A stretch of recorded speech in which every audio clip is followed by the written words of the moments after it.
Hello, আসসালামু আলাইকুম শাহি ভাইয়া। ওয়ালাইকুম আসসালাম ভাইয়া।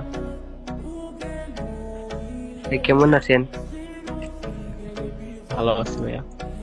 তুমি অ্যাড হয়েছো কোথা থেকে? টিকটক থেকে আমাদের সাথে? জি ভাই, টিকটক থেকে দিছি। এখন ট্রাই আউট দিব 1 vs 2। আপনারা তো সবে ট্রাই আউট নেন।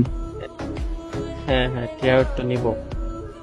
তো ট্রাই আউটের তো আগে আমাদের গিল্ডের কিছু রুলস মানতে হবে, যেগুলো তুমি কি সব জানো? জি ভাই জানি। হুম। আচ্ছা, জানো কি না জানো আমি বলে দিই আর একবার। ফার্স্টে তোমার নেম চেঞ্জ করতে হবে, ঠিক আছে? জি। তো আফটার ব্যানার চেঞ্জ করতে হবে। আর হচ্ছে তোমার বিহেভিয়ার মানে ব্যবহার সব গিল্ডের প্লেয়ারদের সাথে সবার সাথে ভালো করতে হবে। এন্ড তোমার অ্যাক্টিভ থাকতে হবে সব সময়, বেশিরভাগ টাইমে অ্যাক্টিভ থাকার চেষ্টা করবা। আর হচ্ছে গিল্ডের পার উইকে 3000 করে গ্লোরি কমপ্লিট করতে হবে, ঠিক আছে? জি আচ্ছা। তো 1v2 করতে হবে, বুঝছো? তোমার গেম প্লেটা, বেস্ট গেম প্লে পুরোটা শো করবা। রাউন্ড নিয়ে এতটা প্যারা নিবা না, গেম প্লে শো করবা। গেম প্লে ভালো লাগলে গিল্ডে নিয়ে নেবো। জি আচ্ছা। চাই ভাই, তাহলে ওরা কি এই দেন, গ্রুপটা দেন, কাস্টমার করবো।